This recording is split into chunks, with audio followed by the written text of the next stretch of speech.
Okay, so good morning, everyone, and welcome to our third lesson for abstract algebra, a series that we plan to run for the entire year and in the years to come, and something that we've already run in April this year.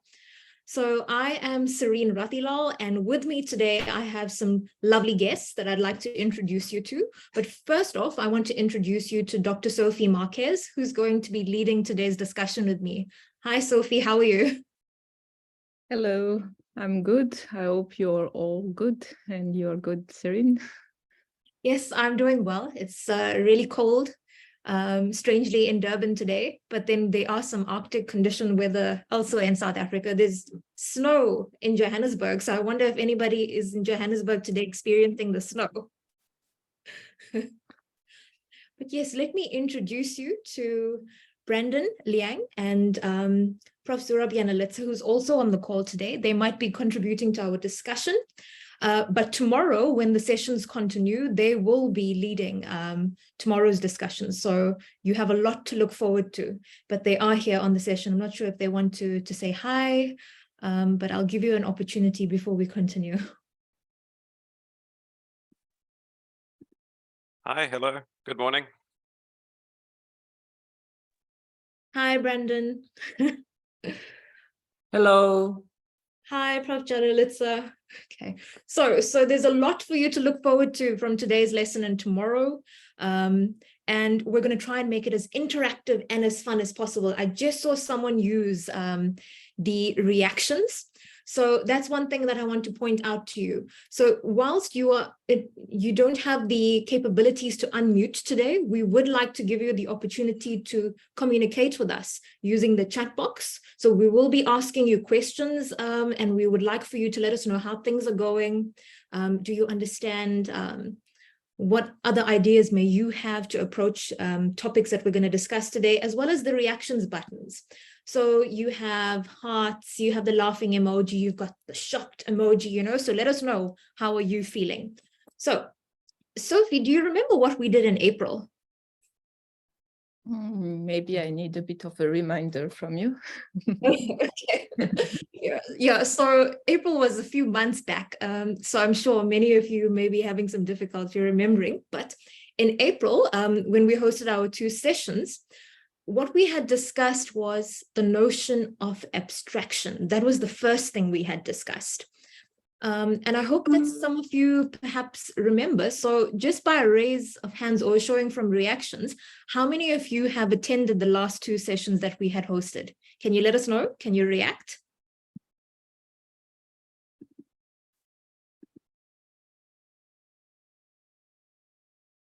I'm not seeing any reactions yet. But nonetheless, what I've done is I've put up our slides that we had used in the first session.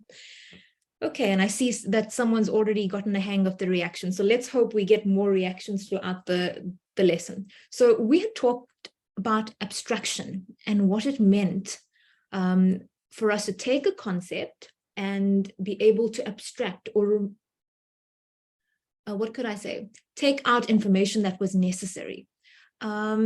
So Sophie, when we were talking about that, we were talking about commonalities.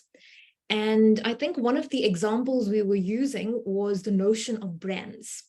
So for example, when we were discussing this, we had, for example, maybe different shoes.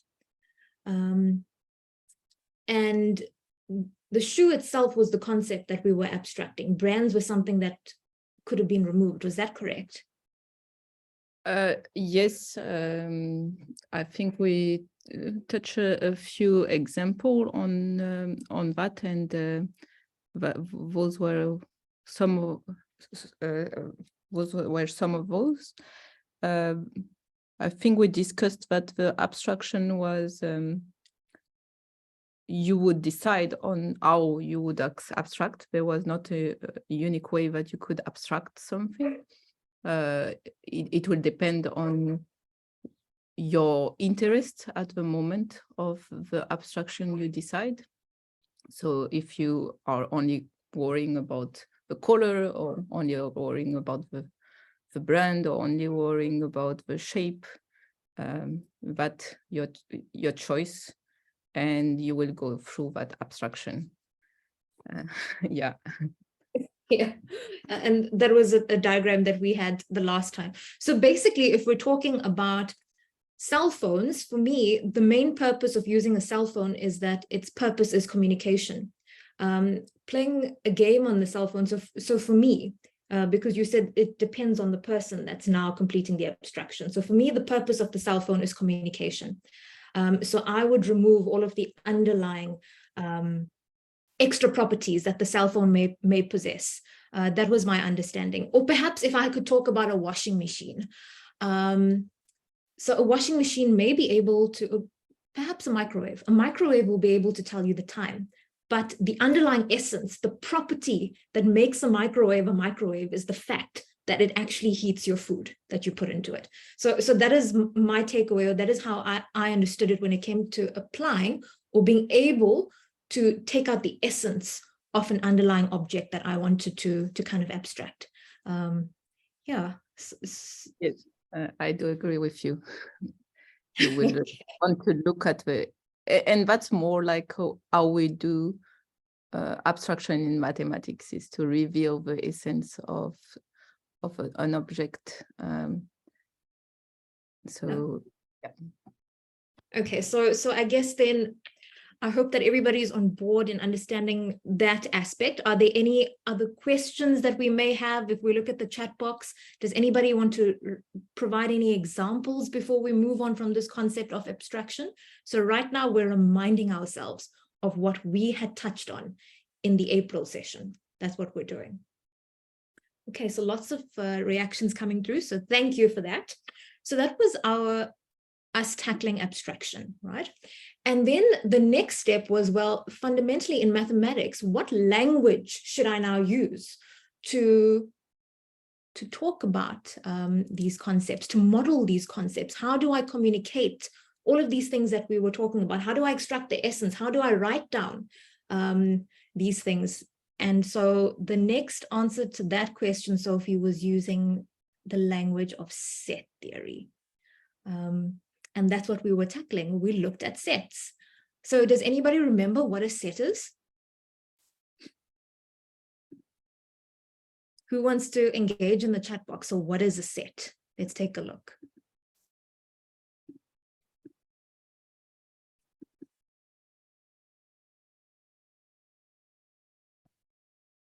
Right. Sophie, you can see my screen, right? Yes, I can.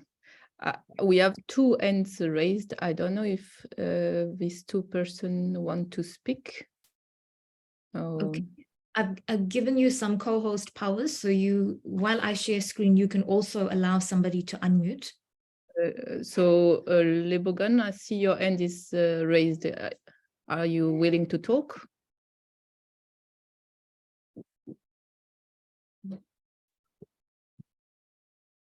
Yeah. So Lebokang is now here. Lebokang, you can unmute and you can ask your question.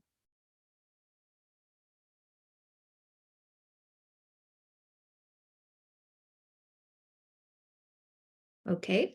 Maybe it's not to speak. Sorry about that. So we were talking about the language of sets. That's what we were doing the last time. So we're talking about set theory.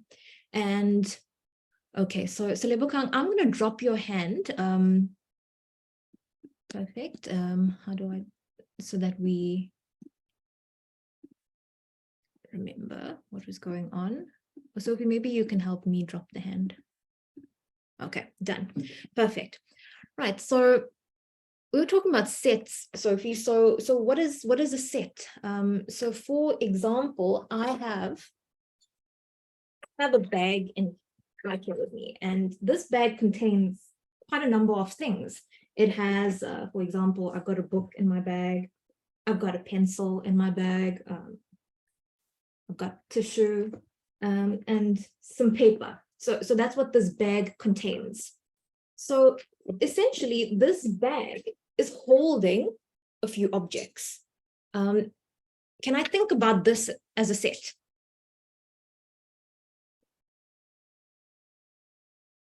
So what do you think in the audience? Let us know. Chat box is open. So yes, there are thumbs up. And so yes, we have responses coming in that this is a set. Okay, good. So this bag that holds all of these objects that I've just shown you can be regarded as a set. That's the understanding, right? So I have a bag, right? And this bag, this consists of objects. And I had listed, well, I had told you what those objects were. Yeah, so Sophie, do you agree that this bag holding these objects do you agree that this is a set? Is this a set? Is this what we call a set? I would, I am not sure. Is it the object abstractly put together, or is it the bag on the, yeah, that's my question. I'm not sure. Me too. So it's all about what we're deciding to call this collection of objects, right? So maybe the collection of objects is the bag itself with all of the things it contained, or I'm just calling the set the bag that contains all of the objects. So again, it's all about the viewer and what we want to now label as a set. But based on your interactions in school, I see we have lots of responses in here. And based on the April sessions that you had with Sophie and I, as well as Prof. Janalitsa, he discussed a lot about sets, isn't that so? And what did he refer to as a set? Do you remember?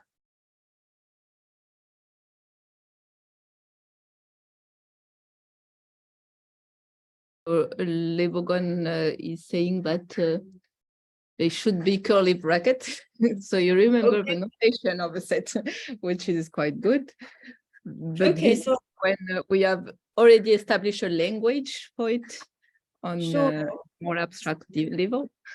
So I need this. So maybe based on this example that I have here, a bag, and then I pulled out things from inside my bag.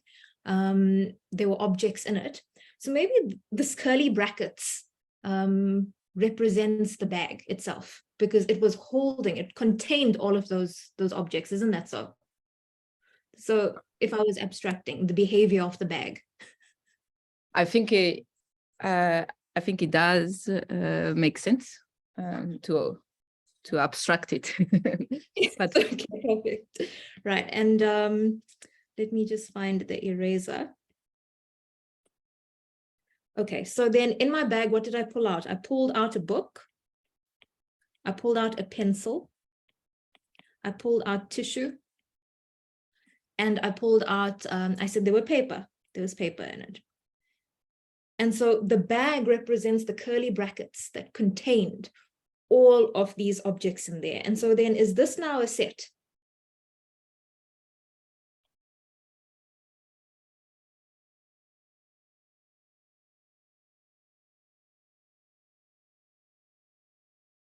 Okay, so based on how we had explained what was going on, lots of yeses coming in, based on the language that Prof. Janalitsa had introduced to you, this is now an example of a set. And so in those previous lessons or discussions, well, I remember lots of discussions going on about, so what happens if my bag had nothing in it? So my bag, everything's removed. There's no book, there's no pencil, there's no tissue, there's no paper.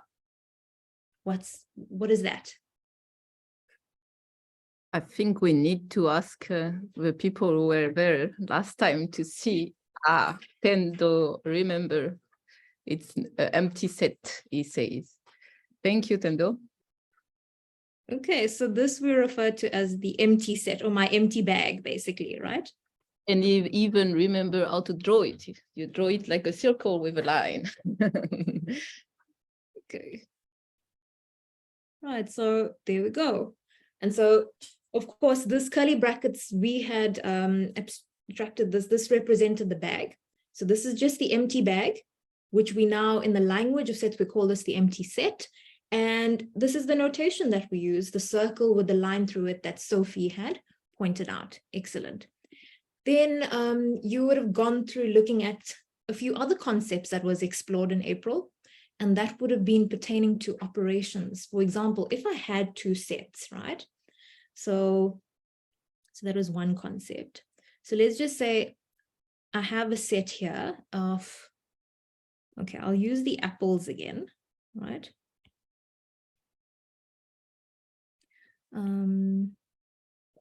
Right, so I've got 3 apples in my set, right? My apples don't look that good, but here we are.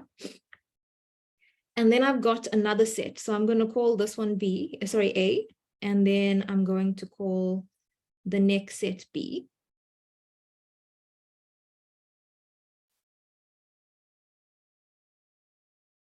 Okay. So are these two sets the same? From our audience. So now we're talking about comparison of sets. When are two sets equal? Okay, no. So let's explore why. Why are these not the same? Right, so there's a resounding answer of no.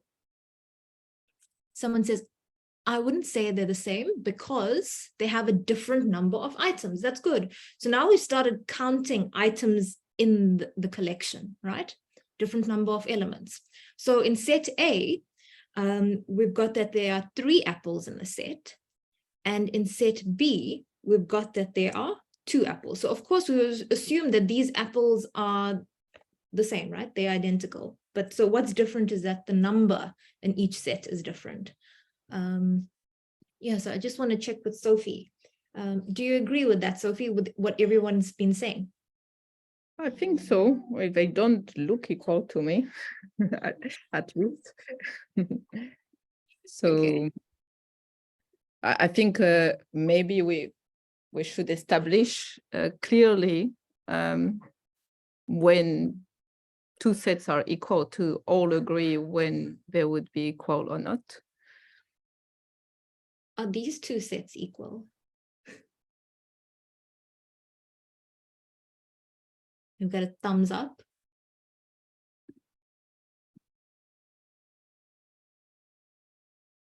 Okay, so what makes us say that these two sets are equal? Why?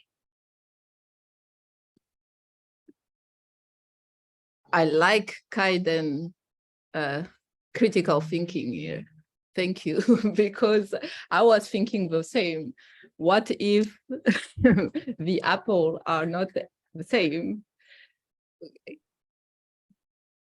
So I like that way of thinking. It could be that I have.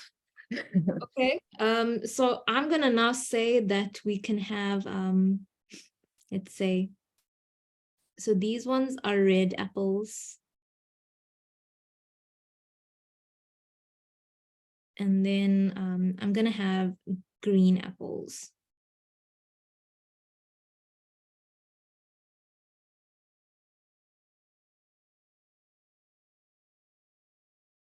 Are they the same? No. Okay. And so why are they different?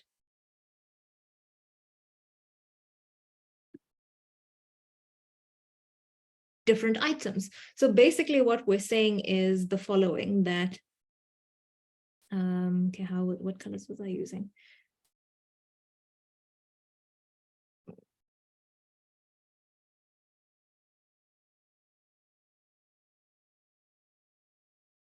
So we're saying that the red apple is not equal to the green apple. That's what we're saying. They're different, right? Okay, good. And so because the objects themselves are different, so even though the set appears to be collecting the same number of objects, they were collecting different objects. And so that is the reason why we're saying that A is not equal to B. So how can we summarize when two sets are equal?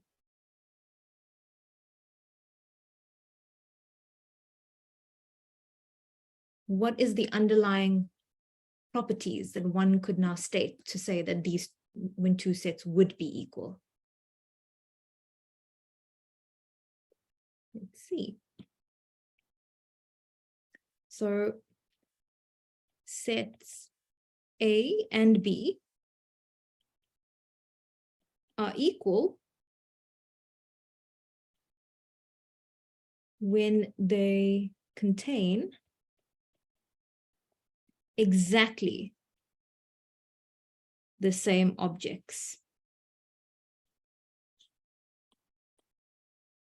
So can my explanation be improved?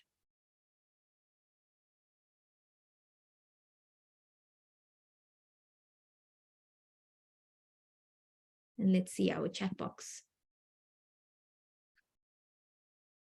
Sophie, you are muted. I'm reading, so Oh. they are all saying but same quantity and same element, and I was reflecting on that in the sense that if they have exactly the same element, then could they have a different quantity of element? If they have a, I think I see what they are saying. It's but then can I, okay. So I think there is, in what is written, there is an idea of we need to understand what make two objects on your set to be equal as well at a lower level.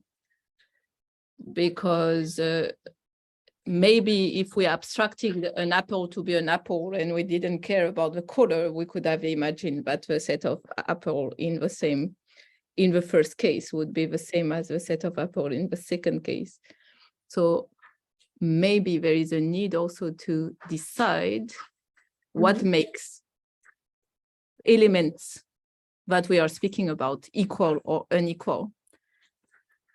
And there is an important thing that we need to agree on that first in order to be able to answer those questions, maybe.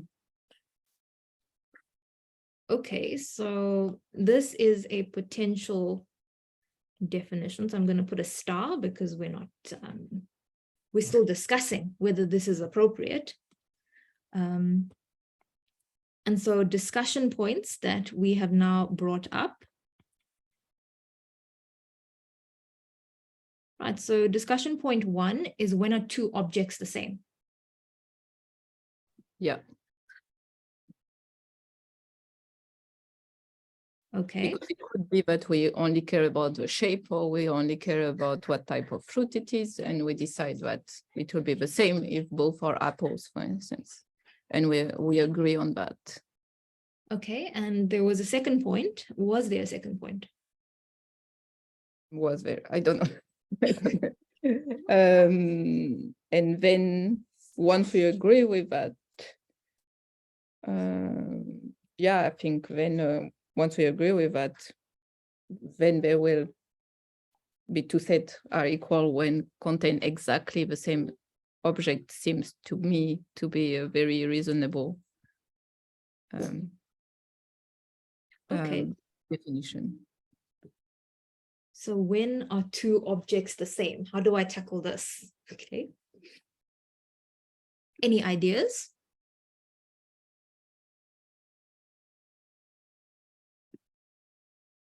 Okay, so there are quite a few comments. If you have the same amount of different elements, but you don't care about other factors, would they still be considered a set? Okay, so our understanding, okay, so we've gone past the notion of a set and we're now talking about comparison of two sets. So yes, if you have a collection of objects, a collection of elements, they would form a set. So here I'm looking at Tristan's comment. And then Kaden, you've asked, when are they identical? Okay, we've got quite a few responses. We even have Neil Patel say that they should first be the same number. Right, so we're talking about the number of elements in a set. Right, so Did we discuss number of elements in a set before, Sophie, in the second session in April? I would, I don't remember we did. Okay.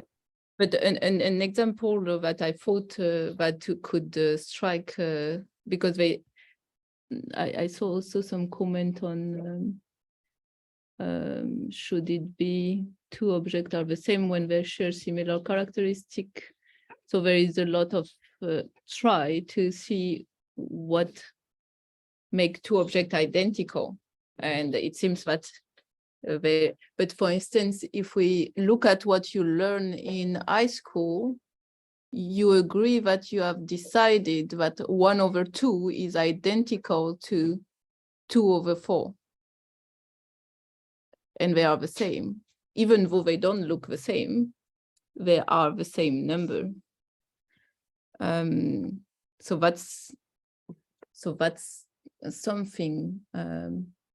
So if I put in a set 1/2 and 2/4, would it be one element or two element, which is also on the discussion of number of elements in the set.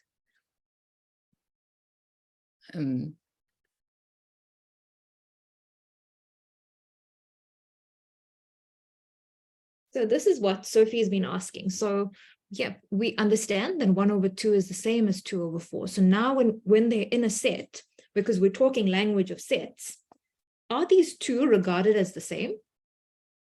So would you agree that because 1/2 and 2/4 are the same, then we've essentially repeated an entry in the left-hand side, right? Okay, so Caden says no. So Caden, are you saying that these sets are different?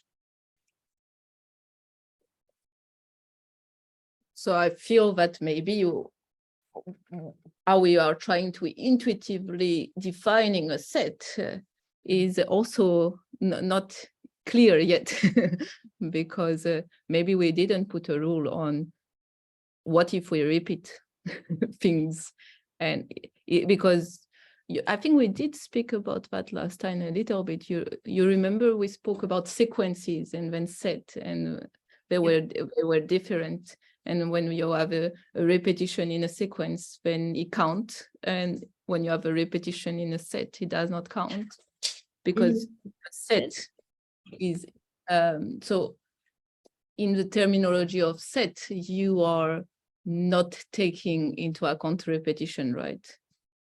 Because one element repeated twice is decided in the definition of set to be just counted once. In the definition of sequence, then you will have it as many times as you want. I think we touch on something like that. We did, yes. And so in the same vein, so here, when we're talking about the collection of half and 2/4, then it is the case that in the language of sets, that what we've got written on the left-hand side here is equal to the set on the right-hand side, because half and 2/4 are the same, meaning 2/4 is just repeating. This is a repeat of what came before it. And that's what Sophie's been explaining. So there are quite a few discussion points again appearing in the chat box. Let's review. And if anybody wants to unmute to share, please raise your hand, and we'd like to give you an opportunity to participate and tell us your views. This is a discussion. So let's have fun and let's discuss. All right, so if I'm looking at the responses that came through, Neil Patel says, okay, we have 2 raised hands. So let's try and get students to unmute. Okay, go ahead, Caden.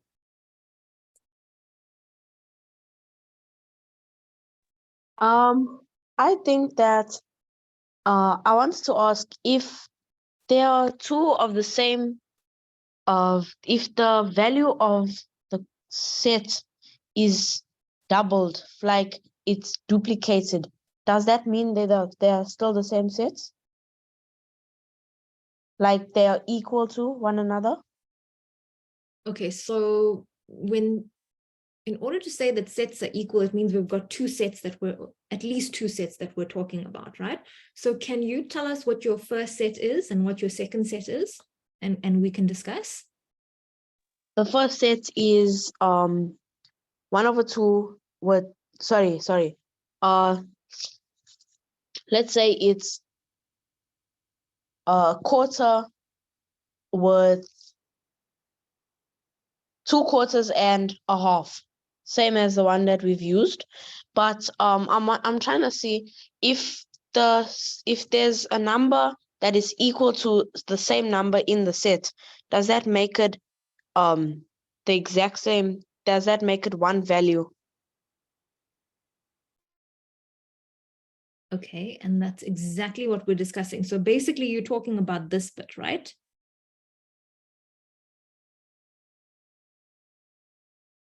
Yes, that's correct. Yes. So there is Kaiden, and I see some thing in the chat coming up, which start, but it's good because it sees that how intricate are these things, and we shouldn't spend too little time on that because there is a lot going on. So if they are the same value, in the sense, if they are exactly the same from the decision we have made, we can make that 1/2 is 0.5 and 2/4, which I saw also on the chat, is 0.5, and we are repeating exactly the same element for the criterion we have chosen, which is it's a number and they are the same number, then it will be the same set. But now with the apples, you are saying, now if I put 3 apples, would it be only 1 apple? Because I'm repeating, but you can imagine that if you have a set of apples, they are not the same. They might be, one might be a bit rotten, the other one might have a little hole. So it all depends on something you have decided before setting your test on what makes it equal or not. So our apples would be 3 distinct apples, like a human being. I am a human being. Kaiden is a human being. Cerene is a human being. But we are not the same. We can decide that. But we could decide that all the human beings could be the same. And they count only once for another reason. I don't know, we are only counting the species in the universe. I don't know. And then the human being will only count once. So I think the important thing is to decide in advance what is the same and what is not the same, and to have a very clear understanding on that. And this is very important because often when you have a question, even at school, it might be that you could interpret it in very different way, and it's not wrong. It could be very right to interpret it a different way if there is space for misinterpretation, and that's critical thinking on your side. But you could also think, how would it be the most plausible way that it was meant to be for this question to make sense in that set of problem?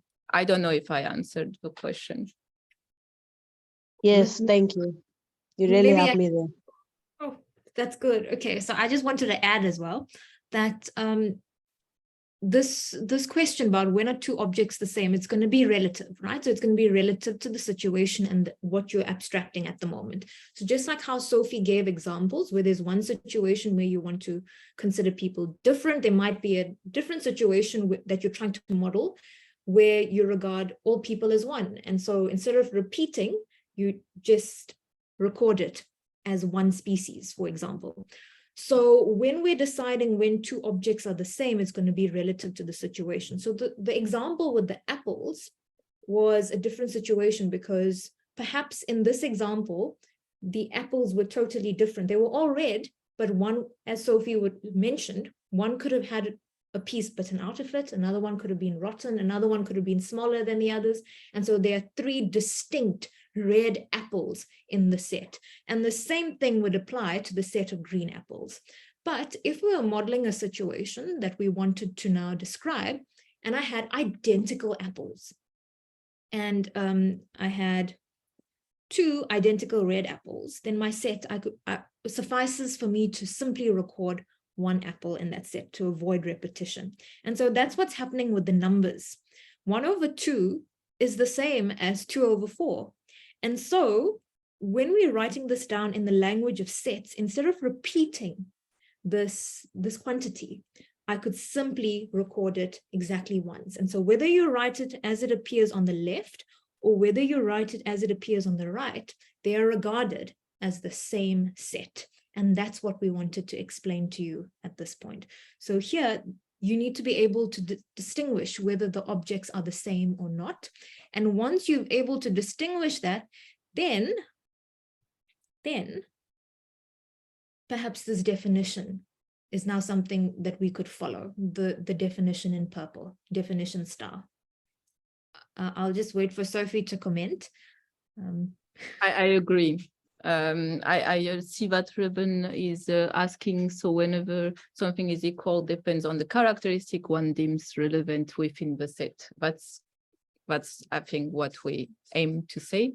So Can I add a nice practical example of this? Yes. So when someone asks you what ingredients do you put in your salad, you normally wouldn't specify I use 2 cabbages and 3 tomatoes. You would simply list cucumber, lettuce, tomato, cheese, etc. But if someone said to you, how do you make your salad to feed 7 people? Then you might be interested in knowing exactly how many of said ingredient you want. So it's very context specific, right? If someone says, what do you put into your cooking? You're normally just going to tell them the names of the ingredients, right? You're not going to say exactly how much flour. You're going to say, I use flour. That's brilliant. Thank you for that example, Brandon. It really helps with perspective. So I hope that you all understood this example that Brandon had provided. We've got 2 raised hands. Zion, would you like an opportunity to speak? Caden, maybe you can drop your hand if your question's now answered. Let's see. I guess even to add on to Brandon, in life, everything is context specific. So mathematics will be the same because mathematics, not that mathematics is always here to be useful for your life, but it happens that it is always useful for your life, even if it's not its essence. And it will be, you will be able to use mathematics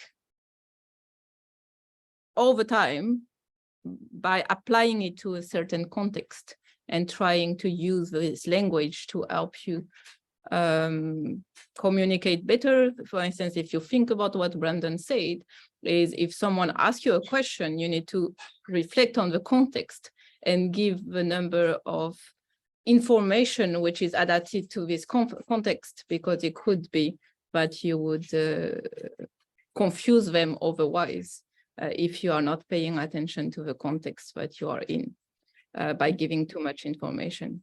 So that's how you can use your context. Perfect. Zion, I've given you an opportunity to speak. You can go ahead and unmute. Zion says, it's okay, I understand. Perfect. Thank you, Zion. Okay. All right. So I think we can quickly wrap up a few more operations that was discussed and then continue. So let me just disable. Okay. So then maybe we have 2 sets, right? So now I'm going on to a new point. We have 2 sets and I want to figure out how do I create a new one from them, right? So creating new sets from existing sets. So if I have a set A and my set A consists of, what can it consist of, Sophie? What would we like it to be? Let's see what the audience say. What do you want your first set to be? It's you decide. You can use your imagination. Maybe they fell asleep. A carrot. Okay.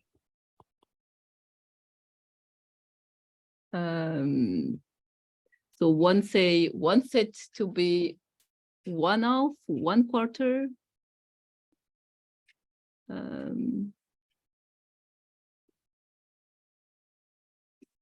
Yeah. Oh, So the Hisha, we need to reflect and answer what he's saying, because now I think he's confusing a few things here. He say that one set which has 1/2 and 1/4 would be equal to a set which is 3/4. So now I think you are doing an addition, right? In your two element, which is in a set. When you have a set A, there is no addition. We don't know what plus is. So can you explain to us why would you believe that those two sets are equal?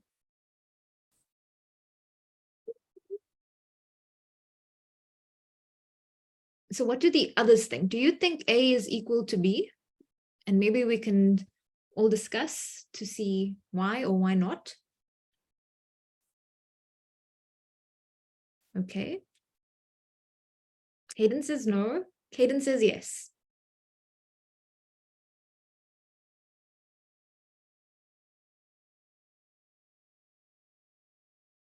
Lots of no's coming up. Okay, someone says yes and no. Okay.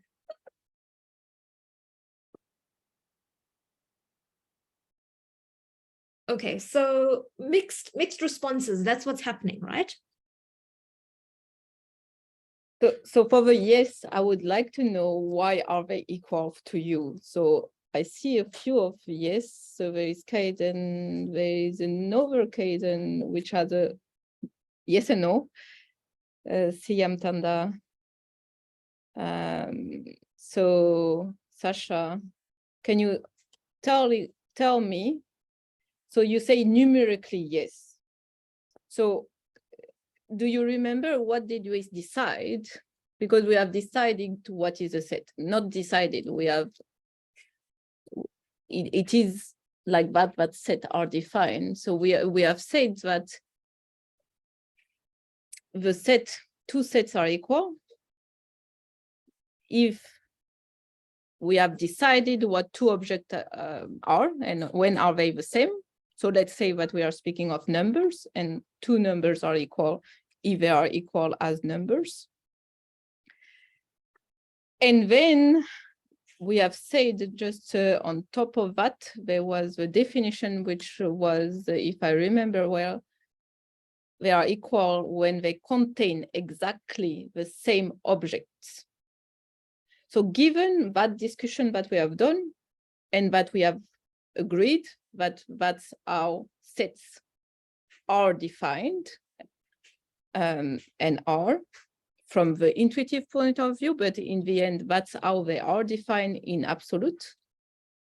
So Kaiden, are you still convinced that with these 2 points, those two sets can be equal numerically?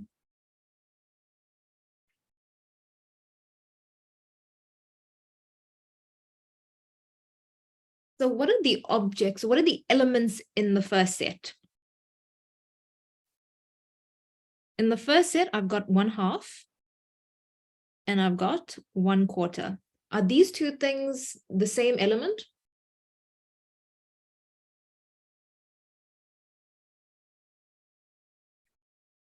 So how many elements are in the first set? If they are not 2. So there are 2 elements, they are not the same. So there is 2 distinct elements in the first set.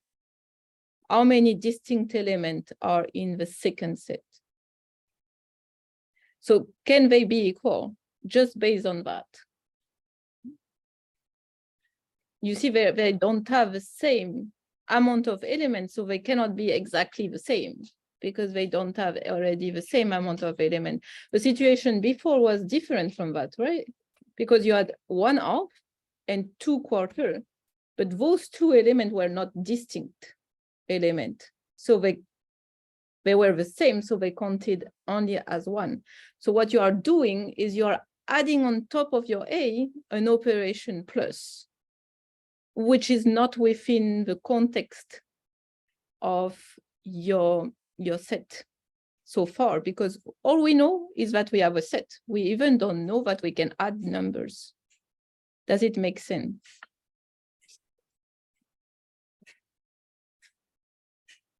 So is A different from B?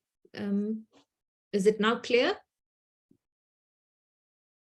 Firstly, they have a different number of elements. And secondly, the elements themselves are different. But you just needed one of those two things to be true in order for you to immediately conclude that they're not equal. Okay, and we've got lots of people saying it makes sense. To add to what Sophie said about this idea of introducing an operation here where we haven't really got one in this context, if a useful skill in abstraction is to always think of practical examples. So let's take something very grounded. Say I have a pile of wood and I have nails. I'm not going to say I have a wooden fence, right? I have to do something to create a fence. So I wouldn't say a pile of wood and nails is a fence. Just comparing those two pictures in your mind, right? Something has to happen for those to become the same. So at the present, the pile of wood and nails is not yet a fence. I might be able to make it a fence down the line if that's what I want to do. But currently I would think of those two pictures as different.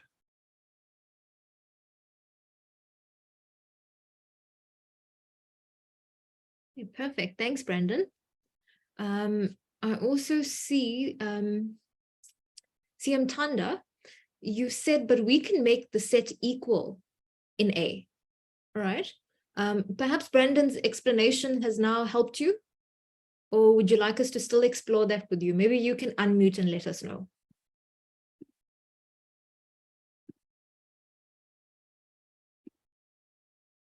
Let's take a look.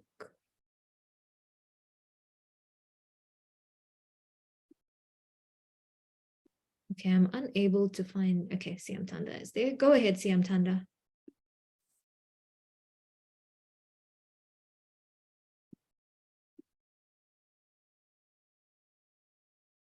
You can unmute. Ah, okay, so CM Tanda says, I understand now, perfect, okay. But yeah, you're unmuted, go ahead. Yeah, so for the example, like for the first two elements, even though they're like not equal, but at least if you can at least like make them equal by adding them or at least adding them or making the set as equal as 3 or 4, will that still count? Okay. A set, as we define the set and what we have established to be a set, they can only be equal if there would be a way to identify, because you will need to have the set B to be the same as the set A. So you will need to have that the exact same element in B would be in A. That's how we defined it. So unless you tell me that the way you see those numbers in a certain way will make 3/4 equal to 1/4 equal to 1/2, with that definition, you cannot go, because in the first set A, you have two distinct elements.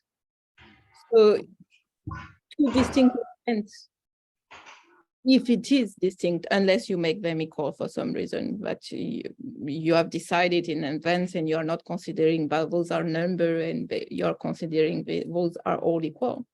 Two distinct elements cannot be equal to one distinct, a set of two distinct elements cannot be the same as the set of one element. Does it help? Or not really? Okay, it helps. Because, and what Cerene is writing might help you further, is you are thinking on the back of your head of a different set where you are, the comma in between the two elements 1/2 and 1/4 has now became somehow in your mind a plus. But this is a different set, do you agree? Yeah. And now in that set, there is only one element. But the set we wrote above has two elements which are separated with a comma, which means that you are not making any operation in between those two elements and considering them as distinct. So you are doing else in your mind, maybe. So it's very important. The notation in mathematics are very important because 1/2 plus 1/4 is not the same as 1/2 comma 1/4. Okay. Does it make sense now? Yeah. Thank you. Problem. Okay, perfect. We've got lots of other responses coming through in the chats. Okay, and people are responding that A prime equals B. So does everybody agree that with the second collection of sets at the bottom, I've got an A prime and I've got B. Do you agree that these two sets are equal? How many elements does A consist of? How many elements lives in A prime? Sorry, I meant A prime. Right, so A prime consists of one element. And how many elements lives in B? Exactly one. Now compare those two elements. There's one in each of them. What do those two elements from each of them look like? Sorry, what does the element in A prime look like? And what does the element in B look like? They are exactly the same thing. They're both 3/4. So based on the definition we had seen earlier, A prime therefore equals to B. And that's the discussion that we were having and what Sophie was also explaining. Sophie, do you want to add? Well, I want to add one little thing because Rosie is maybe still a bit confused on what I said, because he said that does that mean that if both are distinct elements, we cannot add them? That's not what I said. You can add them, but the notation 1/2 comma 1/4 is not the same as 1/2 plus 1/4. That's what I'm saying. So this is different. You can add them, but the point is in A, you are not adding them. Does it help, Loisy?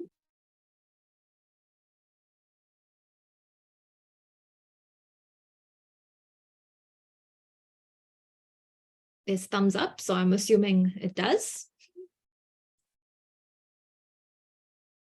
Yes, Loisy says, oh, okay, I understand, thank you.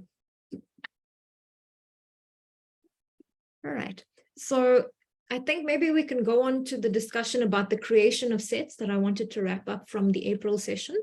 But I'm loving the discussions. It's really good that we're able to pick up on all of these things and talk it through until we all understand it. So now suppose that I give you two sets, right? So we want to create sets. And so maybe you can give me examples again, right?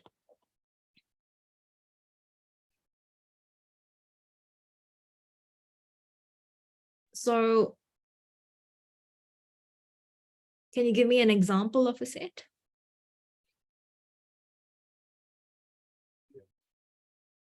Something No, different. they are scared of giving an example.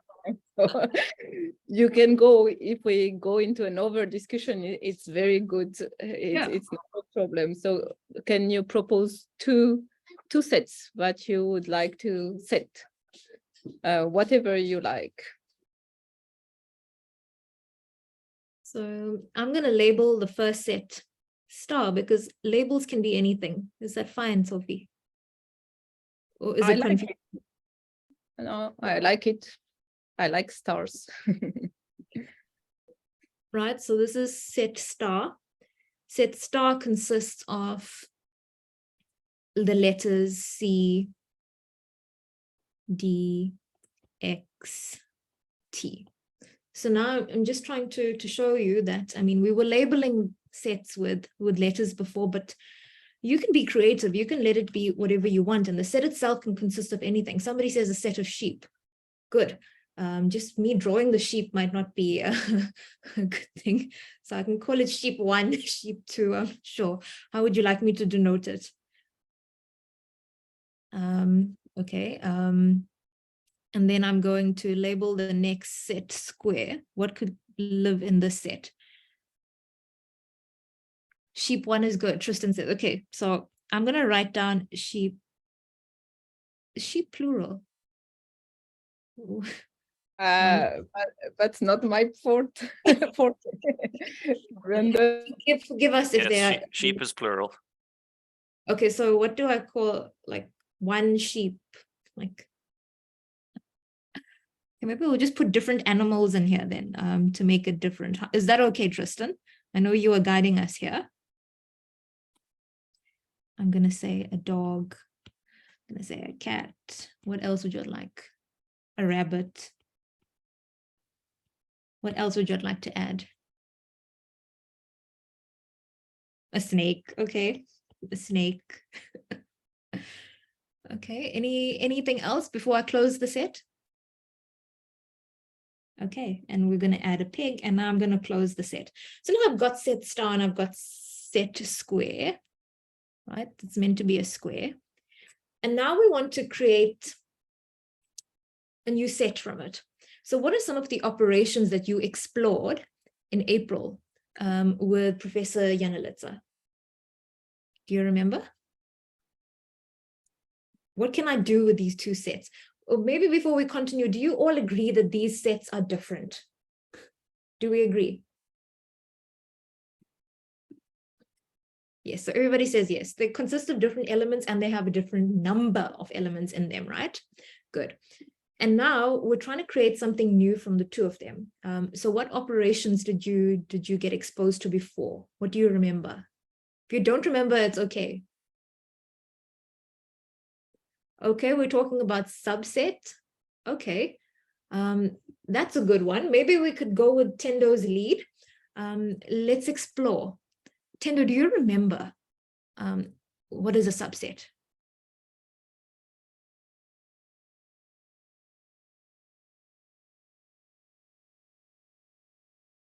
Anybody else wants to help Tendo? Maybe you also remember. Okay, creating a new set from a given one. Okay. Can you give me an example of a subset from here, Tendo? You could use any one of the sets. Okay, Neil says an item that is in both sets. Okay. An item that is in both sets. So Tendo's given me an example of a subset. So Tendo, you've used round brackets. Is that what you meant to put in there? Is that how we denote it? Okay, you couldn't find the curly ones. Okay, perfect. So Tendo's given us an example. So Tendo's example of a subset. So while Cerene is writing, I just want to pick up on Neil one. Do you think that an item that is in both sets is itself a set?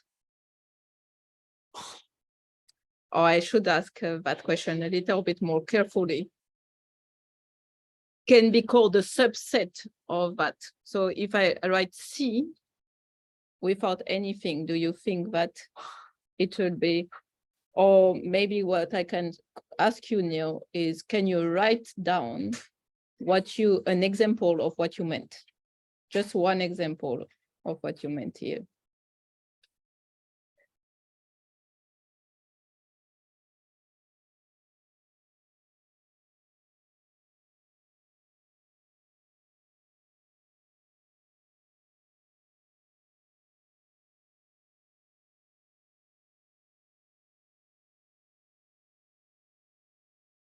Okay, and while we're waiting, Tendo, I'm not going to direct a question at you because you've given me an example of a subset, right?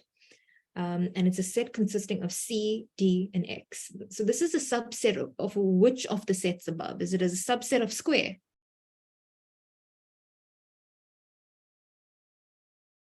Star. Okay. And then I'm going to put some notation down. So everybody says star. And Prof. Yanalitza has put in a comment that says, note that subset on its own is not right. It has to be subset of something, okay? So that's what we're getting to now, right? So that is what I was asking, Tendo. So this is an example of a subset of something. And it is a subset of, as you had pointed out, everybody's been pointing out, star. So subset of star.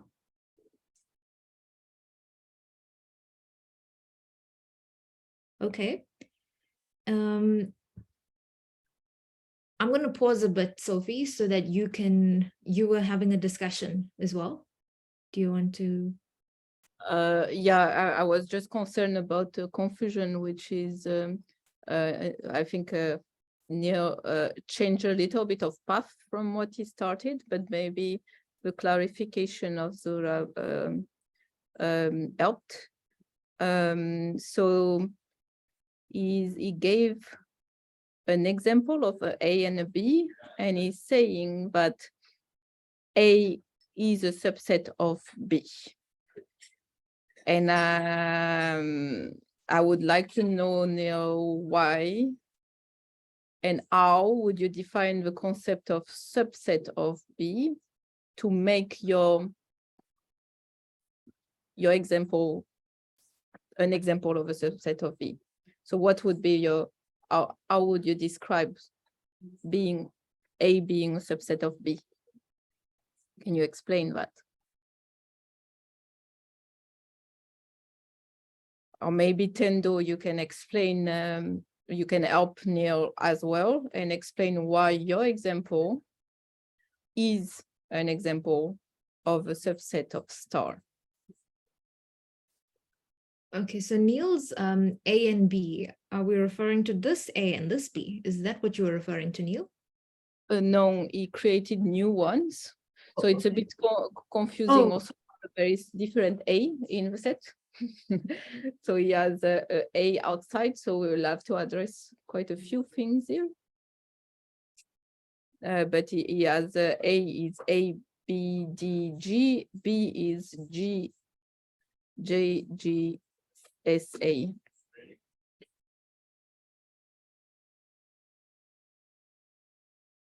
So you say because there is one element which is both in A and in B. So there is a problem with your notation, is that you see you call A to be the entire set, and you call A to be an element in that set. And those two A are a bit different, right? So choosing the same letter to represent two different things is not a good idea, because then you see you will get confused. Which A are you talking about? Is it the one outside or is it the one inside? So we will have to make sure that each time we choose a notation or we choose a letter to represent something, it shouldn't mean various things, because that will cut our communication and make a lot of miscommunication between us. So would you be able, Neil, to correct your example from what I just said? I just want to add there, Neil, it's not a bad example. It's actually a very good example.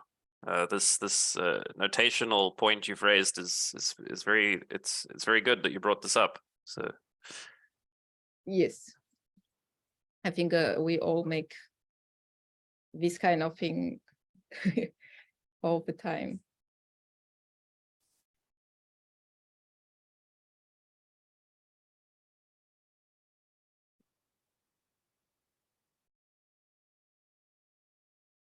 Okay, so Neil responds with an okay, but do we understand what Sophie has been explaining? Do we see the issue with the notation? Lots of thumbs up, Sophie, lots of thumbs up. Okay, How do we correct it? so we just need to find a way to fix it when because we just want to be understood. So we don't want to have even though you see in English itself, you have one word which means different things, and it is within the context, it becomes okay to use that one word with different things. Okay, so now it changed. It called A to be a set of things instead. That's a good way to come around the problem. So now can you explain to me why okay. So I think the problem you are having, Neil, is we never told you what a subset should be, right? Nobody said what a subset should be. So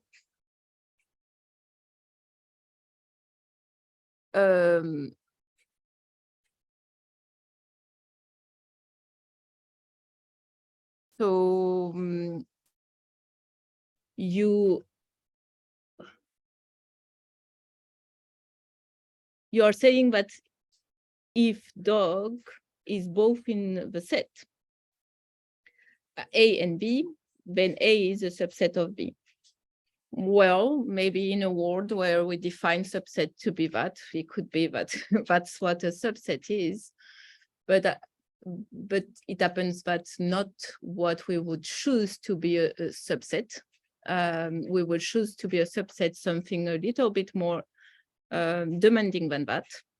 Tendo, do you have an idea of, because your subset look, I think, to Cerene and I to be the correct notion of the known notion of subset that we have learned. Can you explain what makes your example, Tendo, to be a subset?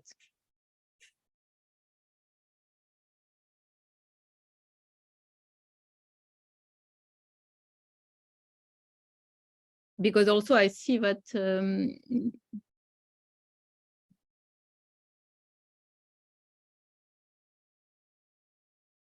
you are saying that your element is a subset of both A and B. So you're not saying anymore that A is a subset of B.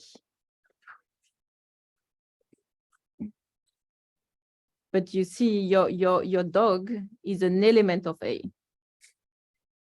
And it's also an element of B.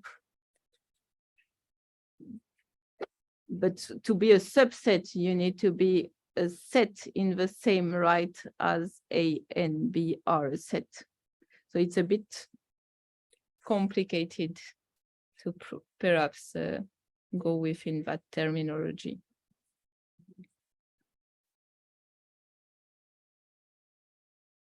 And Sophie, I just want to go back to Neil's example from 1, because we didn't talk about fixing, having a set A contain itself. And maybe we can discuss this point a bit more before we continue with subsets inclusion. You know? So one of the things when we start off with set theories, we have to have a list of rules that we follow that governs our creation of sets, what's allowed to exist, and therefore what isn't. So if we have a rule that says that a set, any set can belong to itself, then A, as Neil had defined it, would be correct. It will be allowed to live in our world. But if we have a rule that says that a set cannot contain itself, then that would not be justified. So maybe we can be clear in this set theory world that we are utilizing and we are studying right now, whether it's allowed or whether it isn't. Because I have made an assumption on where the mistake were leading, which was not that one.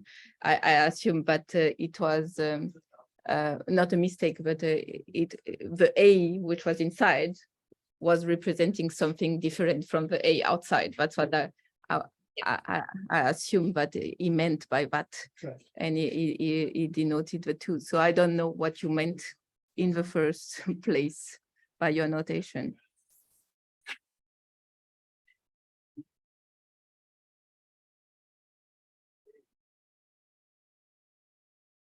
So,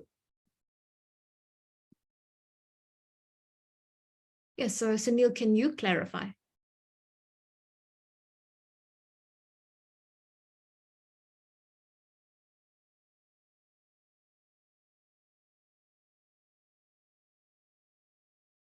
And maybe for us to provide a definition, Sophie, are we going to say?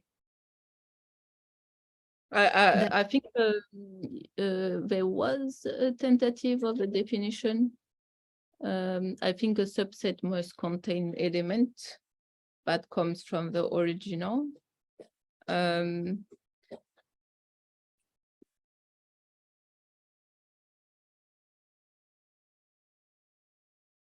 But we can give a definition,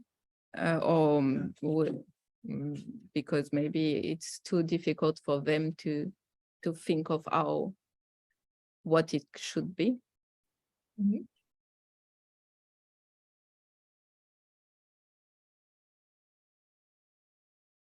So what are we going to define, and how do we clarify what's allowed and what isn't?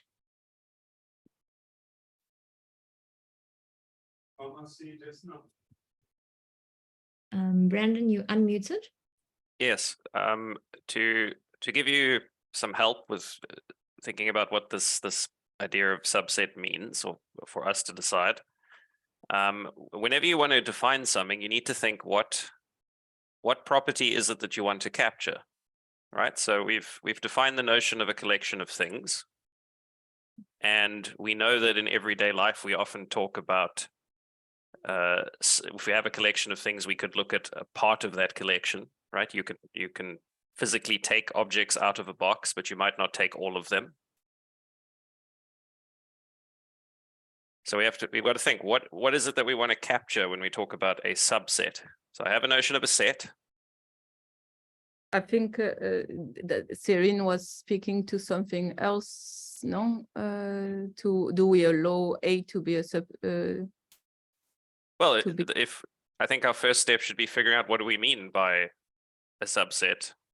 In an example where we're not, that's maybe slightly easier, then we can come back to the ones where we get lost.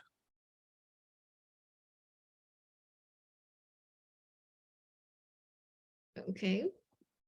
This is needed, right? That's definitely needed. What is a subset of a set?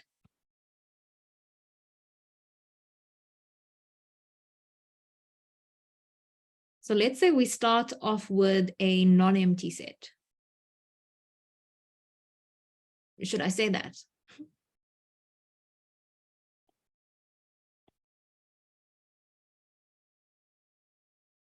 So then how would we define this? Maybe Tendo can help us again, because Tendo, you had given us some examples at the beginning. Sorry, can we ask a question? Yeah. Is a subset of a set when you're given two sets, right? And then you create one set. Or is it, do you get me? Like, Okay, so we haven't been too clear. So yes, we want to create new sets from existing sets. That was the title of the section. That's what I called it, right? So we want to create new things. And so a subset would be an example of a new set that I would be able to create. So if you're given set A, right, then a subset, okay, no, let me not use A.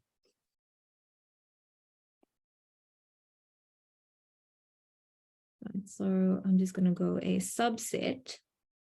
Siyamantanda, you are almost there. I think you are getting to the essence of it. It's like it contains the same element, but does not only does it come from the original, but it does not contain the letter of the name of a set. Okay, so it's good. You are observing what the example was. So it contains the same element, but you see in the example that we said that Endo was right, you also see that it does not have to contain all of them, right? It can contain only some of them, but they seem to be in the same sets, right? So what should I like Neil is getting it good. So the set A is a subset of a set B if all the elements of A are also in B. That sounds quite a good starting point. So basically what I'm hearing is that, let's say, X is, a subset of A if X consists of elements of A. Can X consist of other elements that are not in A? I think there is not the answer to your question, but yeah, there is the answer to your question. We have one no, two no. So I don't think so. So a lot of no, but there also a question on the order, which was probably relevant for the set itself. Does order matter in a set? Does order matter? That's a good question. Let's see.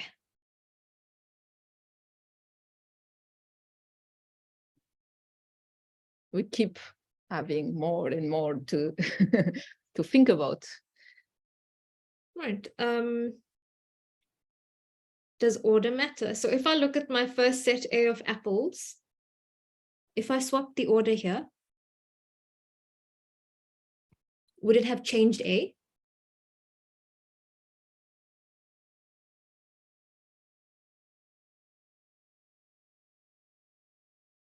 Okay, we have another response from Legbok Hang. This is about subsets. So we're going to come back to that one, Legbok Hang. We're now dealing with our order and we're coming back to subsets because we're going to complete that one. Right, so if they're identical, I don't think so. So remember, Neil, we've got 3 apples. These apples need not be identical. Maybe one had a piece bitten off, one's bigger than the other, one was rotten, you know, that sort of thing. There were 3 apples in the set. That's what we had. There were 3 red apples. And so now if I swap the order of any of the 2 apples, does it change anything? Hello, Sophie and Cerene and the audience. If we have, let's say, set A containing 1, 2, 3, elements 1, 2, 3, and set B containing elements 1, 2, 3, these 2 sets A and B are the same. B can be the subset of A and A can be the subset of B. Thank you, Nolunto. So this is coming back to our definition of subsets, right? So Nolunto says A and B are equal.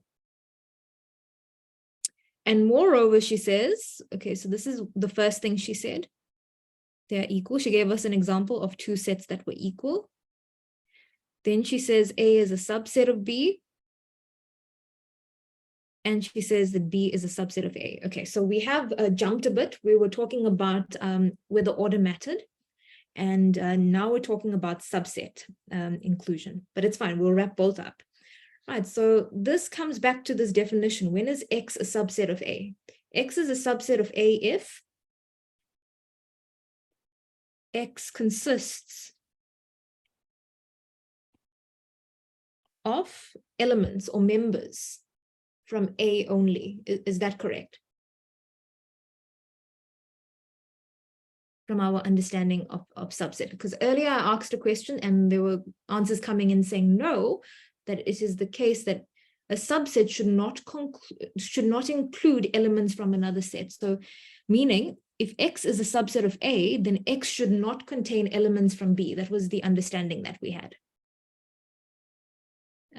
Sophie, do you want to comment on my definition, whether it's exact, it's correct, it needs improvement?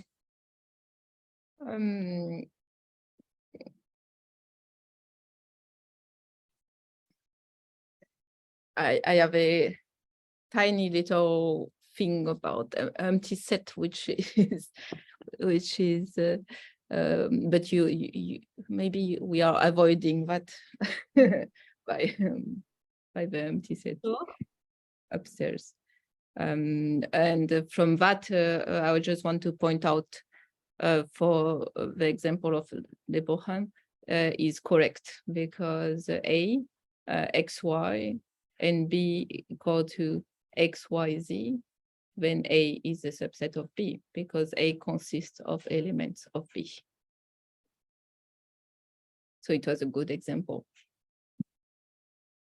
Okay, perfect. So I hope everybody can see Lebokang's example from the chat box.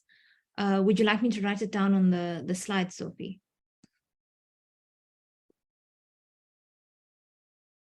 So that's Nolunto's example. And then we have Lebokang.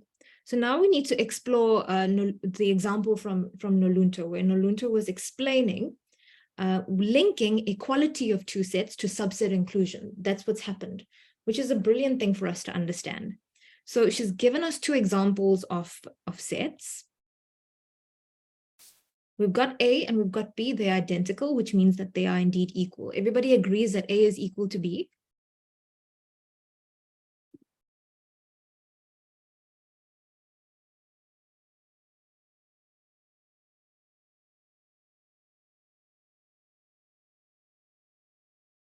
Okay.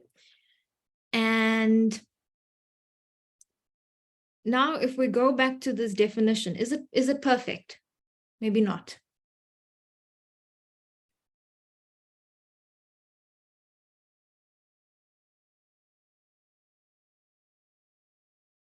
What should I do? Like, does it capture this intuitive understanding we have about a subset?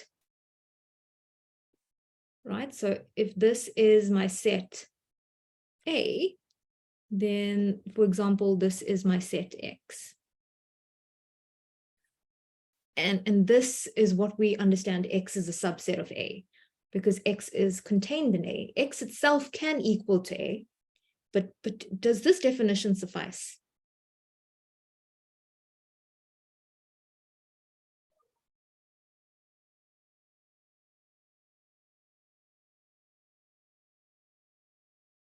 What should we say?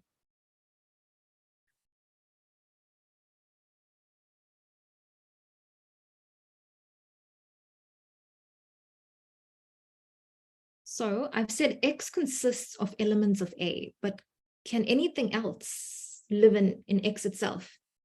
That's what we need to touch on. Can X consist of element from another set B? Would that still make it a subset of A? Okay, consists of elements from only A. So that's good. So X is a subset of A if X consists of elements from only A. Is that better, Sophie? Yeah, I think it is. And as Prof. Yanalitsa had pointed out in the chat box, he says, we could rather say X is a subset of A if every element that can be found in X can also be found in A. And that captures exactly what we were trying to say here by saying what lives in X and what's not allowed to live in X. So let's go with the definition that Prof. Yanalitsa has suggested. Right, and this is what we will now use. So X is a subset of A if every element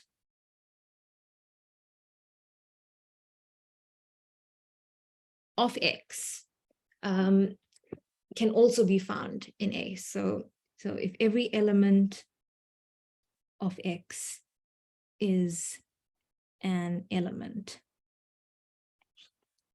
of A. All right. And so if I had to pick some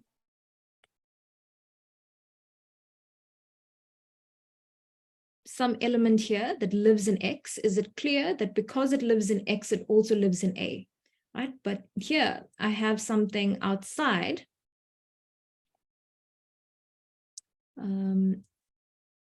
Okay, what should I label it? I'm going to make this a square. Right, so here's another element. This is an element that is outside X, but in A. So clearly, this does not qualify. So this does not live in here, right? So I need us to ensure that we understand the notion of what it means for an element in X to also be an element of A. So this is the definition that we're using to now determine when one set is a subset of another. One needs to go through a checking criteria to see if I pick a random element inside X, can I conclude that that element also lives in A? And if it is the case, if that element that I started off was random, right, which we often refer to as arbitrary, then we say that X is definitely a subset of A. Okay, but now, Sophie, should we come back to what Nolunto was explaining to us here? Maybe before the switching of element was maybe important, not more important, but like was even more at the basics that one should understand about a set before you can understand a subset, because if that's not clarified, then the subset would be also not sure of what we are talking about. So what Cerene was asking, if we switch the tuple in your set, do you think your set is the same? From, again, how we define things. We define things to be A and B are equal when they contain exactly the same amount of object. In that sentence, if you read that sentence, do you think that sentence contains a notion of order? Does it matter how you write down your object? So do you think that 1, 2, 3, if we use the example of numbers, 1, 2, 3, is it the same as 2, 1, 3? Getting lots of thumbs up, Sophie. Lots of thumbs up. So it is the same. It does not matter how you write it down. So in the definition of set, even though when you will write things down, you need to decide, what do I write first? What I will write second? What will I write third? That's like community of language, because you need to start somewhere. In the definition itself, it does not matter how you write, in which order, because in the end, they represent the same set of objects in the definition of set that we decided, which is two sets are the same if they contain the same object, no matter which order you decide. So 1, 2, 3 is the same as 2, 1, 3 is the same as 3, 1, 2, etc. Is that clear for everyone?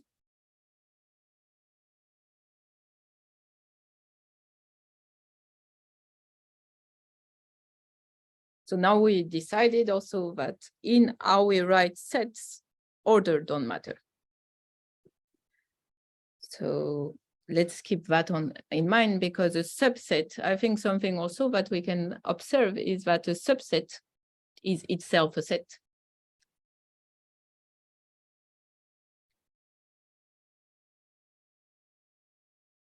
Yeah. So I've just quickly summarized what you've said down there, Sophie, with that example, that the order doesn't matter, because that was an important notion for us to discuss. And now are we talking about Nolunto's important example? Okay. So yes, we have a notion of subset.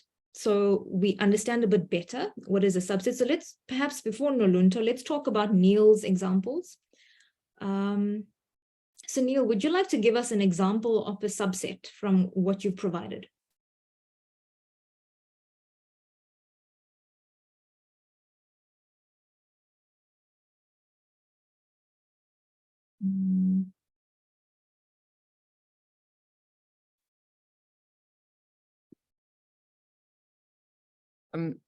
Anyone, maybe since you can come up with a different example, taking in consideration everything we did.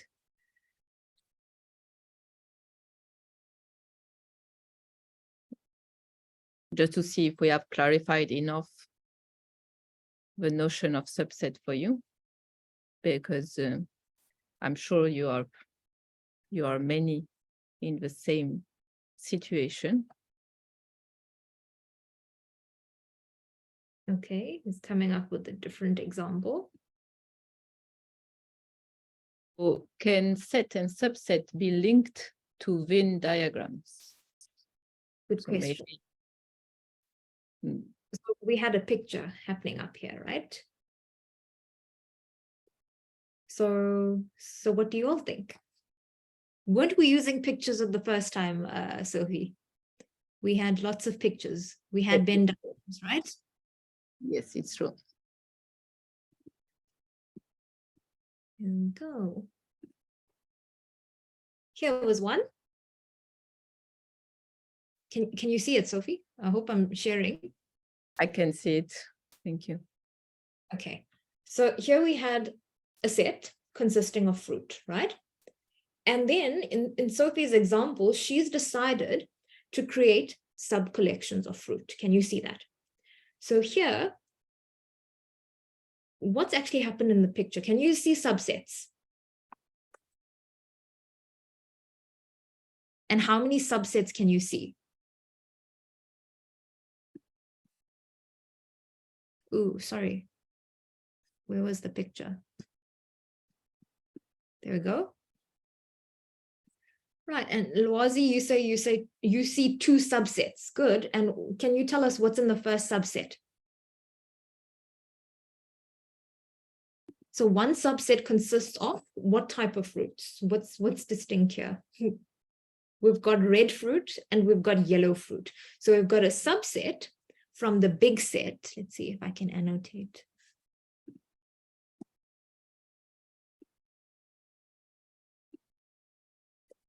This is the big set X, consisting of all of the fruit. And then we have a subset in here. I'm going to call this subset A. And then we've got another subset, B. Our definition of subset, we said that A is a subset of B if every element of A is an element of B. So it's clear in here that if I pick any fruit that lives in set A, it clearly lives in X. So that makes A a subset of X. Similarly here, if I pick any fruit that's in the sub-collection B, if I pick a banana, the lemon, or the pineapple slice, each of these belong to the bigger set X, and therefore B is a subset of X. And for the same reason as I had explained, A is a subset of X. Is that clear? And then we have a question, aren't there three subsets? Okay, what's the third one? The two that have been created and the one more consisting of everything not included in the first two. Brilliant. So there are three subsets because every set is a subset of itself. Isn't that so? So that's the main connection that we need to make here. That based on this definition, remark, Oh, you can't see what I'm writing. Apologies. Can you see now, Sophie? No. Right, so for all sets A is a subset of itself. And so therefore in the picture, we didn't have 2 subsets, we actually had 3. Let's go back to the picture. There we go. Sophie, can you see the picture or is it delayed? You can see it. Okay. All right, let's look at other stuff from the chat box. Right, so to Neil, well done for that. So just one thing, actually there is much more subsets that you can do. There are plenty. You can do as many subsets. I could decide that I don't want to distinguish fruits, and the banana itself could be composing a subset on its own, where I would put like curly bracket if I wanted to write my banana as a set, because the banana without the curly bracket will mean something else. I could also decide to put yellow and green together. I could, so you see, you could do much more. That's just an example of what what you could have chosen to be your subset, but you can use your imagination and do as many subsets. You can even do a subset without any criteria. I can put the watermelon with a raisin and with the kiwi and the banana and have no reasoning behind, and it's still a subset. You don't need a reasoning to do a subset even. Indeed. I've got a question for the audience. What if I just circle blue space and I don't circle any fruit? Am I still getting a subset? Good point.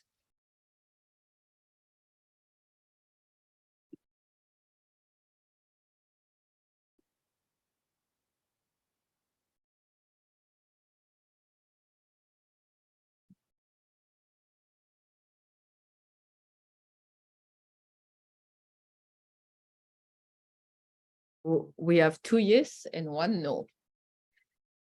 And the other one don't. Another yes.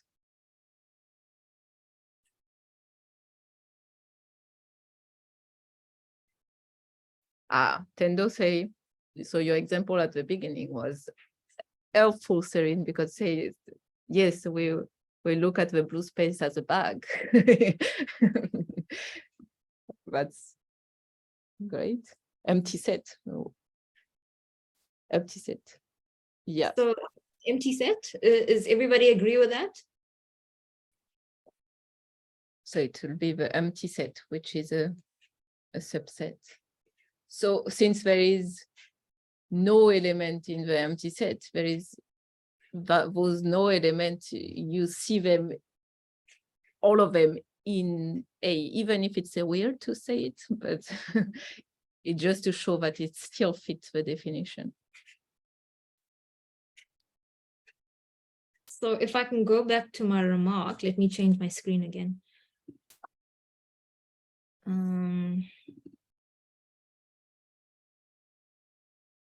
Okay, so for any set A, we have that it is a subset of itself. And now if we have this empty bag or this empty blue space, what are we concluding about that, Sophie? So the empty set, is it always a subset of every other set? I would think so. I think, but we touched that with second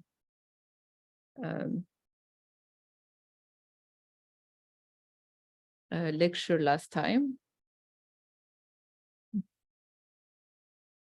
So again, it depends on how you define the empty set, I guess. but if you define it as an absolute empty set, yeah. Okay, perfect. So thus far, we've actually recapped on the last lesson where we had discussed abstraction sets, we looked at subsets. There's a lot more that was done in our previous lessons, right? And I think, yes, maybe let's wrap up with Nolunto's example. This is an important example. Nolunto says that these two sets were equal and one was a subset of the other. Does everybody agree? Is A a subset of B? Yes. So we've got lots of yeses coming through. Okay. Is B a subset of A? Is that true?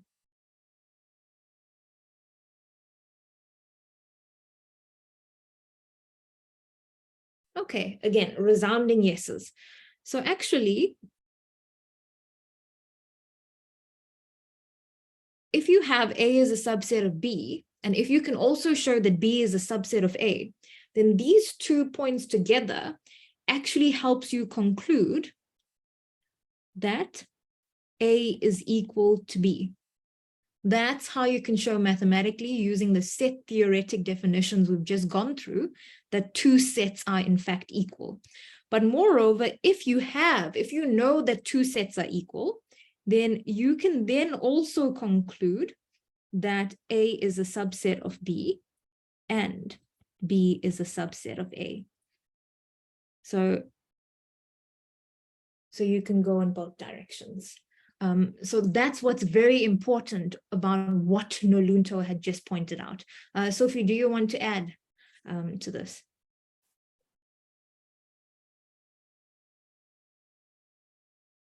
You're muted, sorry. Sorry about that. Would it be true if A is a subset of B and B is a subset of A? Do you think that you will have the equality of A and B? The reverse direction. So we're looking here. In the point 1. Okay, Yeah. sorry. Yes. Okay. Sorry. Yeah, so let's just check our chat box. Is everybody happy with this discussion here? Maybe we can have a concrete example to look at this, or just look at the example that Nolunto had provided and we can see. I have that A is a subset of B, right? B is a subset of A, and clearly it shows you that both those sets were equal, and similarly the other way around. If you've got two things that are equal, then they must be subsets of the other. So those are key takeaway points for us to remember, especially when it comes to understanding being a subset of another set. One should always remember these remarks, that every set is a subset of itself. The empty set is a subset of any other set, based on what Brendan was explaining. And here, two sets are equal if and only if one set is a subset of the other and the other way around, vice versa.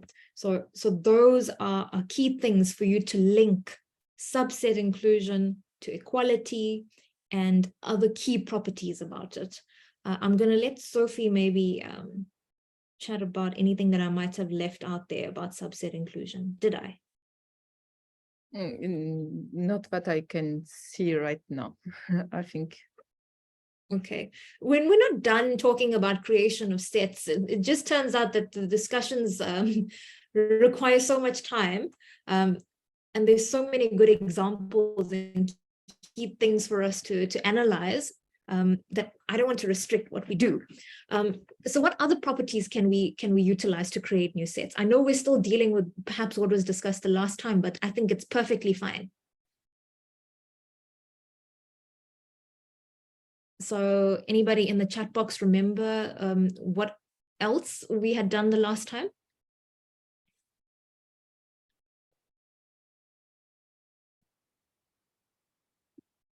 Do you remember union? What if you take two sets and you want to add them together? Maybe we can talk about that before we end. Yes, that's a good idea.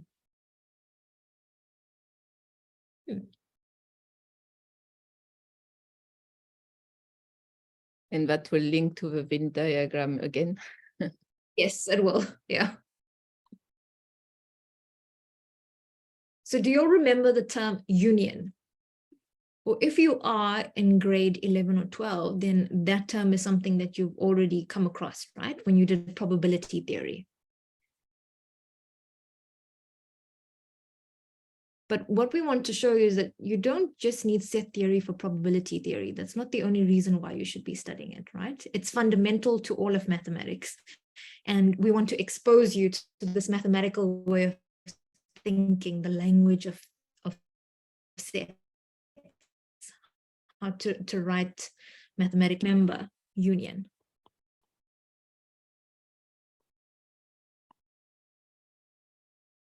I think maybe everybody's tired right now because I'm not seeing anything in the chat box.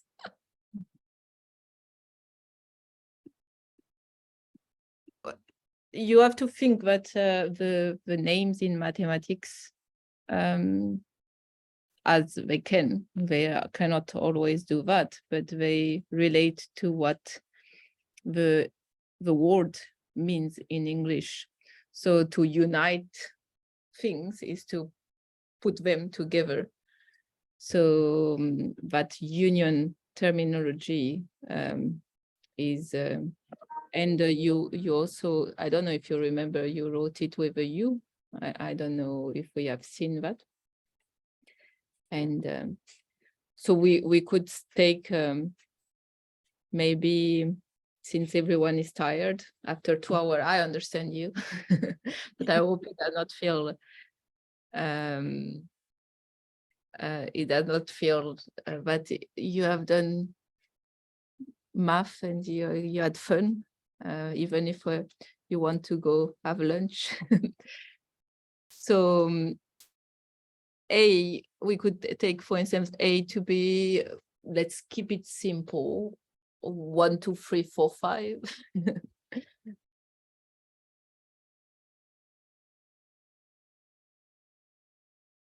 Yeah.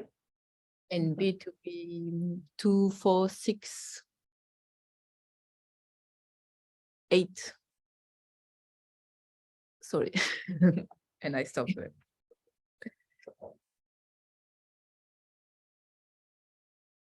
Yeah, exactly. It's bringing the two. So unite the two sets together and see what set do we get if we unite them together. So the union. So let's unite. Okay. So what would be that set? I'm gonna say, well, order doesn't matter, right? We've learned that it doesn't matter. So Jenna is saying 1, 2, 3, 4, 5, 6, and 8. Okay, 1, 2, 3, 5, 6, and 8. But then I saw there's a 2 and there's a 2, so I want to put in another one. I missed the 4s. Did she say 4? Yes, she said, maybe I didn't say. Okay. Yeah, and that what you are doing is kind of hinting to George's comment, who say every element with repeats, question mark. So do we need the repeats? From what we discussed, do we need to repeat elements? Is the set that Jenna said not the same as the set that Cerene wrote and George suggested?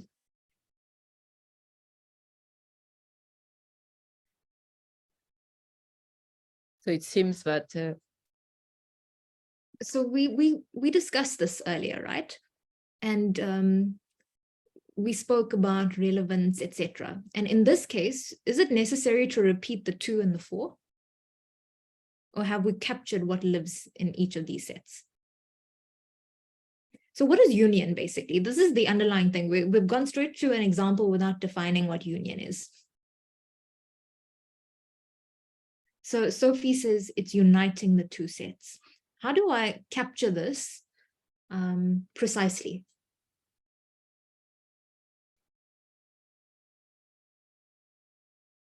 So, If we sorry, I just saw a comment. Caden say, is this grade 8 and grade 12 work? So I think I would say, level doesn't matter, right, Caden? You could have been learning this in primary school, Caden. so no, I would say maybe you won't see it in the curriculum, but I think the benefits that you will gain from learning it are endless, because there is so much behind what we are saying. Just for what we have done today is paying attention to everything. And a lot about math is paying attention to what is given to you. And that's part of grade 8 or grade 12. So what we are giving you is a skill of critical thinking that will, if you gain that skill, improve your whole set of math and much more. I think your whole discipline that you are doing. So it might be not in a curriculum, and that's a pity to me. but if it was, maybe you will gain more depth of understanding within your math. And by applying what we learned today, by questioning what is given to you, by paying attention to what is given, by communicating with each other, you will gain a lot that will help you in every single discipline that you will try to get. So I hope that answers your question, Caden.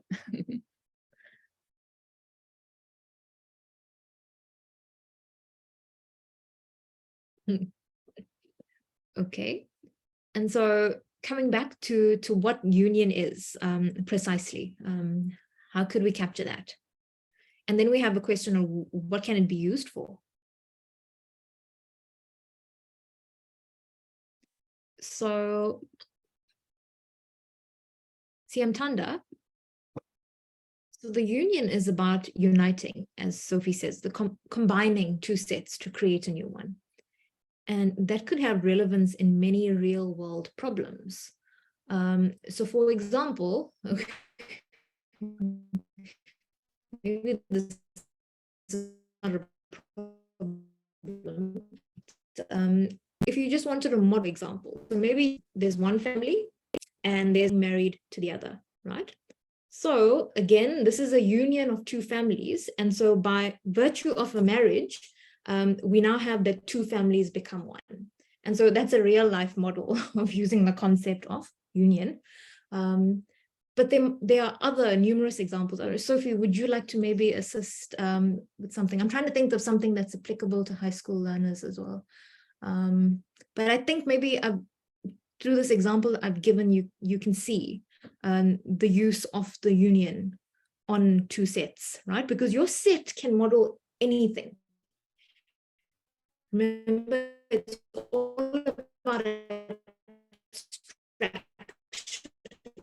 You take the real world problem and you work with the essence. And then when you're working with the essence, you need these other operations to start creating or removing, that sort of thing, to mathematically understand or make a conclusion about what has happened or going to happen. I mean, you could use your mathematics to predict. You could use it to understand the past. There's so many things. Mathematics is just unbounded. It's beautiful. And hopefully by showing you these foundations, we are able to help you take the next step into seeing what it can be used for. I mean, that's my aim with these programs and with interacting with you. But yeah, let Sophie speak. Yeah. So yeah, I think you said it very beautifully. And what is it used for? So often we want it to be used for something very specific, but really the example that Cerene has given to you is that mathematics often, not always again, but often come from a real life problem. And putting things together is you do it all the time in real life. So if you have a concept of set, you would like to be able, for instance, what we discussed earlier, to take a subset of it, because you might be interested only on a few elements of it. And now if you have two sets, you might want to be able to either compare them, put them together when it's possible, or something that we might see or we might not see later, intersect them and see who is belonging in both. So this is some things which you do all the time, but you want to model into mathematics in order to allow you to be able to speak of things in a language which is much more structured, in a sense, than the English language. And from that structure, you will be able to get answers which are a lot more complete and deep than that when you loosely speak in the real world. So you will be able to prove things a bit more effectively with those language. So union is a very natural thing to do between two sets when you can do it. If they belong to a bigger set, and you might want to put things together and see what do you get with that. So, but I hope it answered your question. I don't know.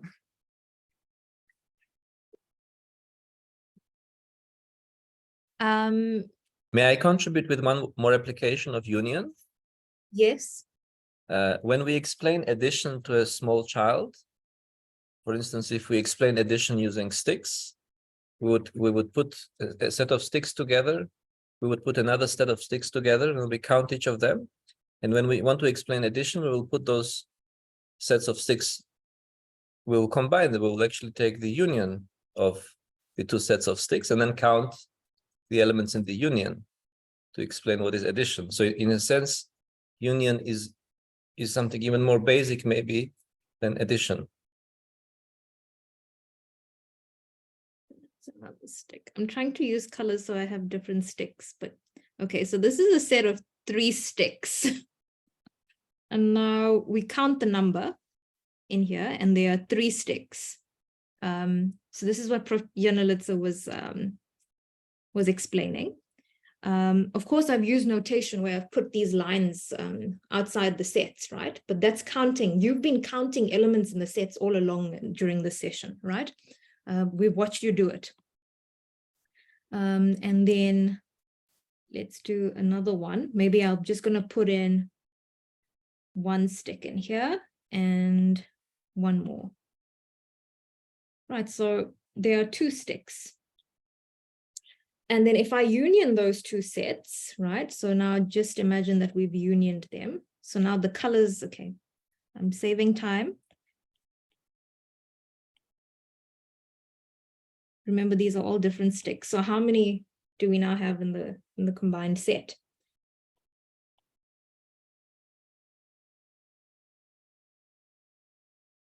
And so this would have been the union of the 3 from here with the 2 from there to give us a combined collection of 5. So this is assisting with counting. So that was the direct example. So maybe my depiction was a bit poor because now I'm saving time by not using the colors, but I hope you understand what Prof. Janelitsa was explaining. Great. And so again, we're using that very simply to explain the counting principle in here. I really want to go on more continuing with this discussion, Sophie, but I do see that it is 1. It's about to be 1, and maybe many of you are tired. But what you have to look forward to is more discussions tomorrow with Brandon, as well as Professor Janelitsa. So tomorrow the session continues at 11 until 1. We all look forward to seeing you there. Please reflect and think about what was done today, and come back with questions. We hope we're inspiring you to think mathematically in the language of sets. Come back with some examples. Think about some other concepts that you want to tackle tomorrow, and let's have fun in session 2 that takes place then. I'm going to let Sophie say something and then we end. Thank you, Cerene, for today, and thank you all for being here and participating. Without your participation, it would be quite boring, right? So you did well, and I think we learned together quite a lot. I really enjoy both sessions, and I hope there will be more. And tell your friends if they want to come. Anyone can come and tell them about it, even your family, because many more could join us and share those lessons together. And we try to review things, as you said, as you said today. So it will be still reachable for you if you missed one lesson. So thank you so much and enjoy your session tomorrow. And looking forward to seeing you again soon. And just to respond, there was questions about recordings. Yes, the session is recorded and these recordings will be made available on the NITheCS YouTube channel. I'm just going to pop it into the chat box for you. So please search NITheCS. So you go onto YouTube, search NITheCS, and you go to Math School, and you'll find April sessions as well as today's and tomorrow's sessions will be available soon. Thank you again for joining us. And of course, we're going to see you tomorrow. So bye.